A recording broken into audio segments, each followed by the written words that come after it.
Al-Islam an tashhada an la ilaha illallah wa ashhadu anna Muhammadar Rasulullah. ولتكن منكم أمة يدعون إلى الخير ويأمرون بالمعروف وينهون عن المنكر وأولئك هم المفلحون. Assalamualaikum warahmatullahi wabarakatuh. Kembali bersama Zulkarnain El-Maduri. Kali ini ingin membahas tuntas berkaitan dengan sikap Idrus Ramli dan pengakuannya yang mengatakan ketika ada kajian memang memprovokasi jemaahnya itu untuk menutup akses pengajian dari teman-teman salafi. Nah, tentu itu menarik bagi kita yang punya akal sehat. Bagaimana seorang yang dianggap ulama tetapi kualitasnya adalah kualitas provokator. Jadi ceramahnya selama ini itu semuanya hanya bersifat provokasi itu kepada umat. Nah, untuk mengetahui silahkan. Dan kalau kita misalnya mengadakan penelitian dan telaah dari seluruh perjalanan Idrus Ramli dari ceramah ke ceramah itu, dari daerah ke daerah, hanya menebar bibit kebencian, menebar bibit permusuhan, memprovokasi massa dengan tujuan tidak memberikan peluang kepada orang yang disebut Wahabi. Wah, ini sebenarnya sudah nalar kejahatan intelektual. Di mana seorang intelektual pikirannya dikemas dan dibalut dengan kebencian, lalu dijadikan sebagai nalar memahamkan agama kepada orang lain, bahwa agama mereka itu salah, agama kita ini yang benar gitu. Seolah-olah seperti itu. Dalam pengertian paham mereka itu salah, paham mereka itu sesat, paham mereka itu tidak Islam, paham mereka itu bisa ke neraka itu misalnya ya. Jadi paham kita ini adalah paham ahlus sunnah, pemegang kunci surga. Kalau lewat pemahaman kita pasti masuk surga. Seolah-olah begitu. Nah, ini yang muncul dari seorang Idrus Ramli. Nah, untuk lebih detailnya, mari kita lihat pengakuannya dia bahwa dia adalah seorang provokator. Tahun lalu ada masjid di kampung di Jember. Ustadz Salafi tiap 2 minggu bikin acara di situ. Dan pesertanya dari luar semua. Acara kira-kira kurang 3 hari, saya dengar kabar. Itu sudah beberapa bulan katanya rutin. Ini gimana Kiai acara di sini? Loh, saya kok baru dengar. Ya sudah, akhirnya Rois Syuriah MWCNU kebetulan masih keluarga dengan saya telepon. Kiai, ini di masjid daerahnya antum, daerah sini ada acara ini tiap 2 minggu. Ini Salafi ini. Loh, terus ini ya apa? Lah harus dihadapi. Hadapinya bagaimana? Loh, bagaimana? Ya datangi. Bukan bagaimana. Gini aja sudah. Ini acaranya akan malam Sabtu, besok malam. Waktu itu hari Kamis. Nah terus, besok setelah Jumat, kiai-kiai, ustadz-ustadz yang muda-muda sekitar sana kumpulkan. Sampean kantor Syuriah NU. Bilang saya mau datang. Akhirnya ustadz-ustadz yang muda-muda, ternyata kiai-kiai sepuh juga hadir. Saya datang, saya bawa murid 2 orang. Murid-murid saya ini sudah menghafalkan buku Pintar Berdebat dengan Wahabi dan sudah baca bolak-balik Wahabi Gagal Faham. Saya punya buku Wahabi Gagal Faham, tebalnya 600 halaman 2 jilid. Inginnya 10 jilid. Cuma belum sempat nulis lagi. Baru 2 jilid. Saya suruh menghafalkan memang. Dan ustadz yang ceramah itu saya tahu. Karena tahu saya cari bukunya. Bukunya saya kumpulkan, ini pikirannya. Ini kamu pelajari, ini bantahnya di sini. Murid saya itu anak Banten, tapi sudah pandai baca kitab memang sama kawannya. Saya suruh naik motor, karena saya bawa mobil, kamu naik motor nanti pulang setelah selesai acara. Saya kumpulkan, saya provokasi, Wahabi ini bahaya. Karena Wahabi ini merusak. Wahabi ini maling. Apa maling itu? Bukan maling jambu. Kalau maling jambu itu kan orang gondrong kan, suka mencuri jambu. Nah, Wahabi ini maling akidah. Pokoknya saya provokasi. Wahabi ini Tadi kalau sempat memperhatikan ceramah Idrus Ramli itu memang cukup memprihatinkan ya. Jadi ini kisahnya ceramah itu hanya menjadi medan menebarkan kebencian, menjadi wadah pengajian-pengajian yang ada. Kalau saya lihat dari segala aspek dari mana dia mengaji, itu menjadi wadah ocehan dan penghinaan kepada kelompok lain, dalam hal ini adalah Wahabi. Makin membuktikan kalau Idrus Ramli ini tidak punya kualitas da'iyan ilallah wa sirajan munira, tapi troublemaker, yaitu orang yang menciptakan problem di mana-mana atau menciptakan permasalahan di mana-mana, atau problem maker atau troublemaker, itu lebih tepat. Kalau tadi diikuti dari paparan Idrus Ramli berkaitan dengan pengakuannya bahwa saya memprovokasi. Kata-kata provokasi ini adalah bahasa yang kotor ya, bahasa yang tidak baik.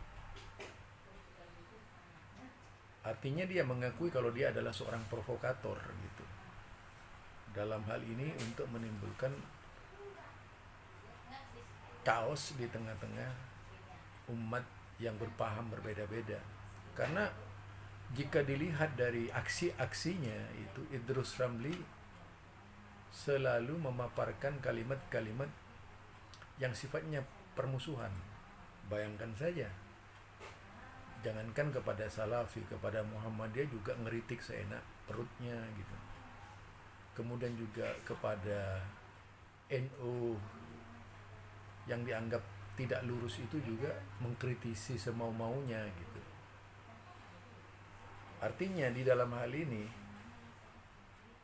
banyak nilai-nilai dalam kehidupan Idrus Ramli ini memang lebih pada sebagai sosok seorang provokator dari pengakuannya sendiri.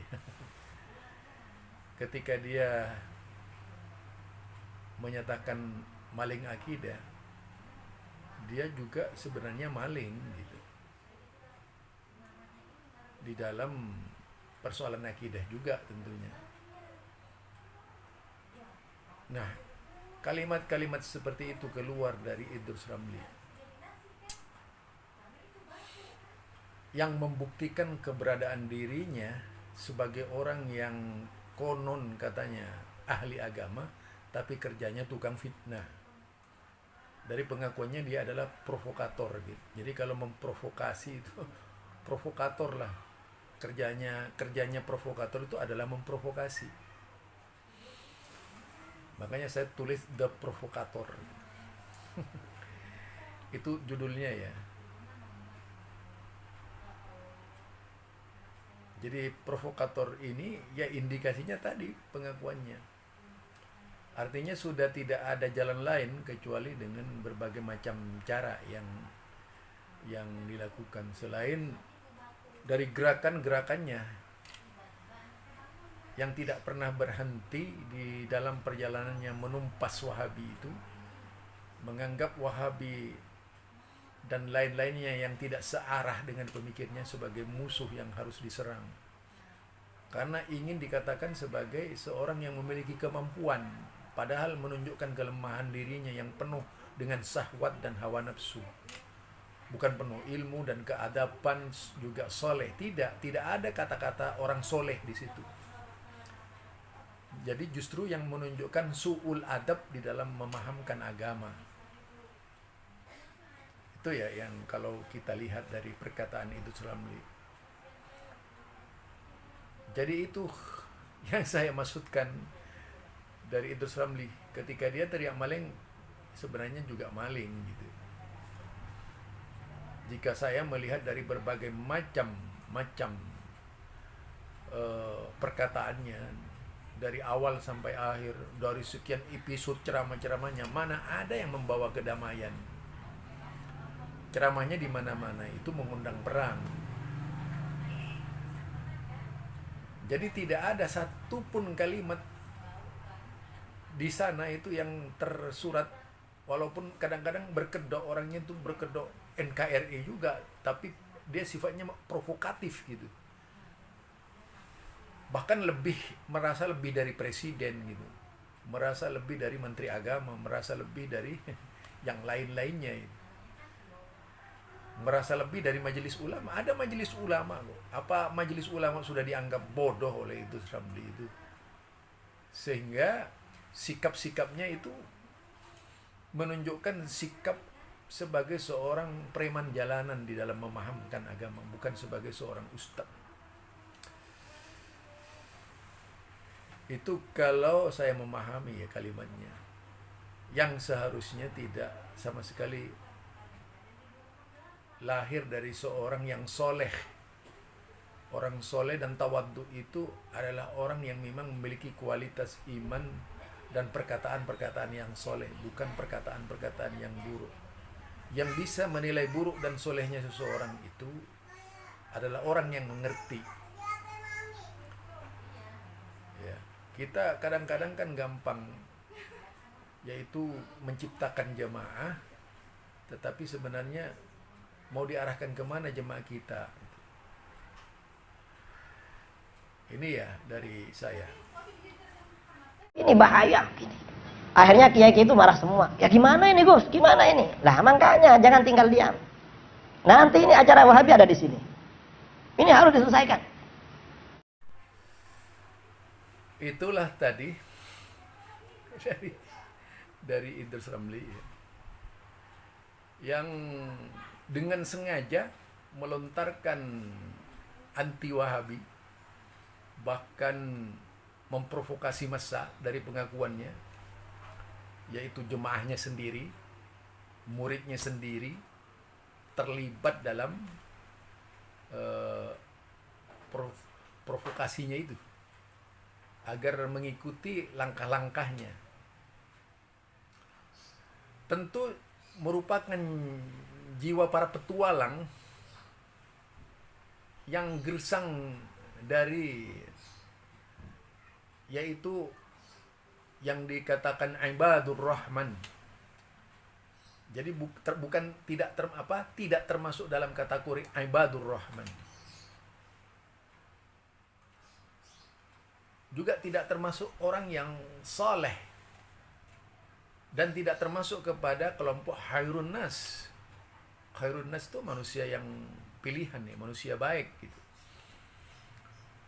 Tetapi su'ul adab di dalam berdakwah gitu. Karena apa? Yang dibicarakan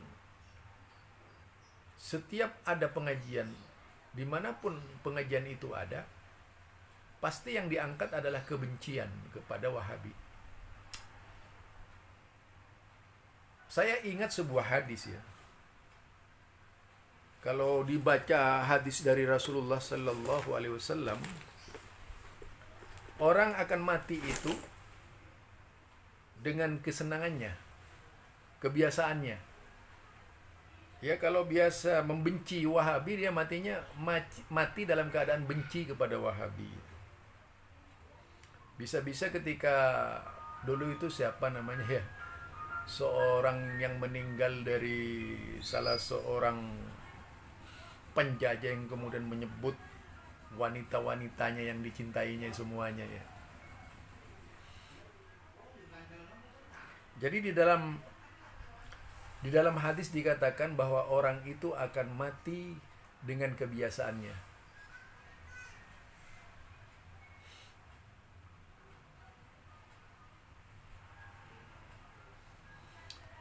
Di dalam sebuah hadis ya,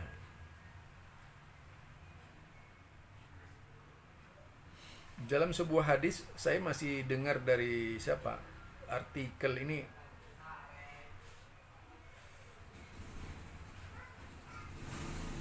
Jadi artikel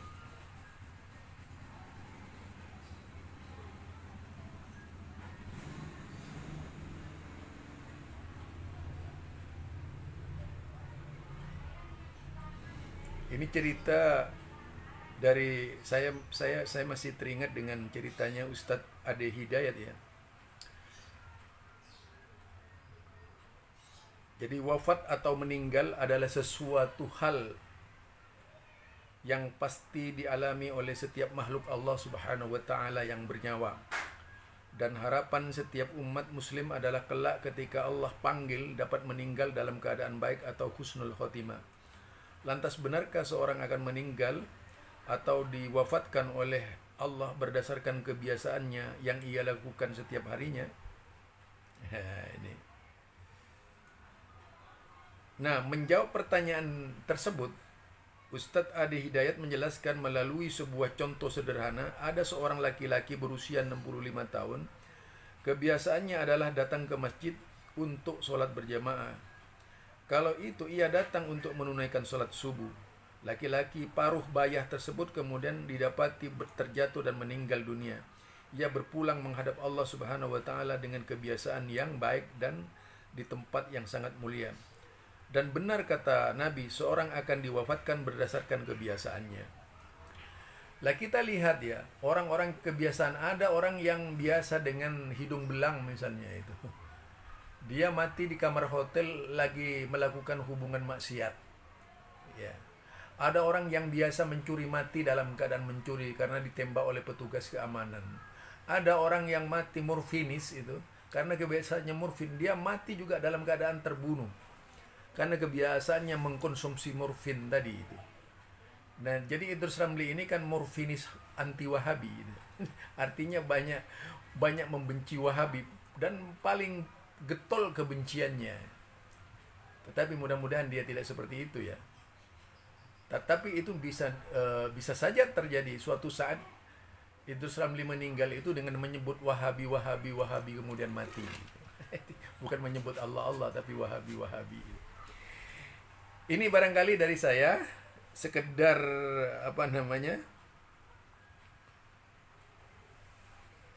sekedar mengingatkan kepada Idrus Ramli saja agar tidak terlalu lah di dalam membenci Wahabi itu sampai mengeluarkan berbagai macam jurus yang mengesankan kualitas kebenciannya sampai ke puncak ubun-ubun itu, meledak-ledak gitu.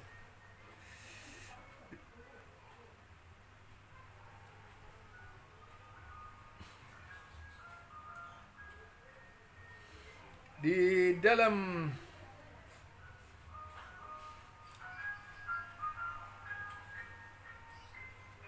kalau dalam cerita lain juga diterangkan itu seorang meninggal sesuai dengan kebiasaannya itu. Yaitu setiap kita berharap dianugerahi husnul khotimah, yaitu akhir yang baik gitu ya, akhir yang baik. Wala tamutunna illa wa antum muslimun. Janganlah kamu mati melainkan dalam keadaan Islam. Jangan kemudian wala tamutunna illa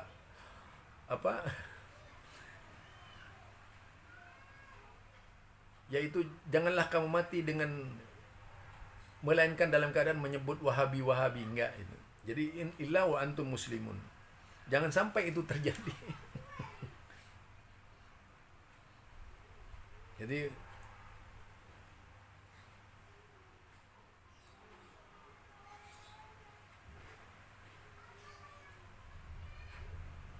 Jadi illa wa antum bi dzikril Wahabi. Oh, itu. Jadi itu maksudnya saya ya.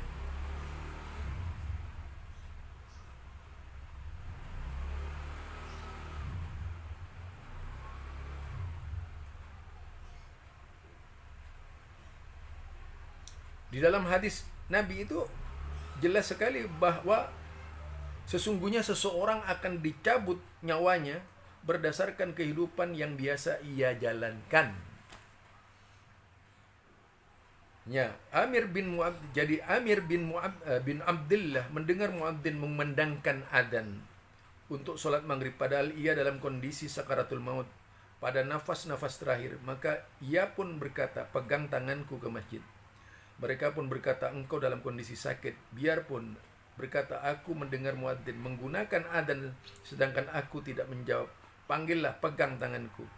Maka mereka pun memapahnya, lalu ia pun sholat maghrib bersama imam berjamaah, dia pun sholat 1 rakaat kemudian meninggal dunia.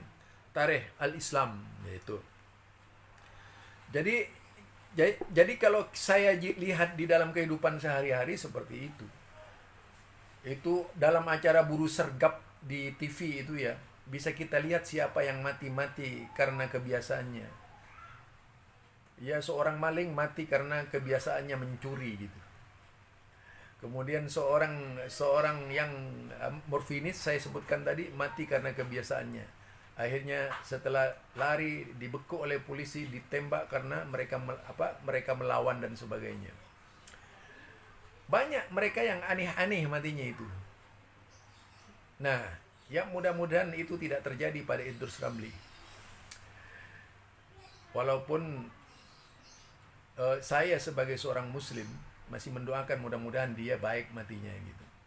Tidak mati dalam kebiasaannya, yaitu membawa kematian yang cukup menakutkan, yaitu misalnya Wahabi langsung meninggal. Kan yang bagus kalau mengucapkan kalimat la ilaha illallah gitu, bukan Wahabi. Itu saja dari saya. Kita semuanya berlepas dari kebiasaan yang buruk dan mudah-mudahan Allah Subhanahu wa taala membimbing kita menjadi hamba Allah yang kelak matinya wala tamutunna illa wa antum muslimun, dan janganlah kamu mati melainkan dalam keadaan Islam.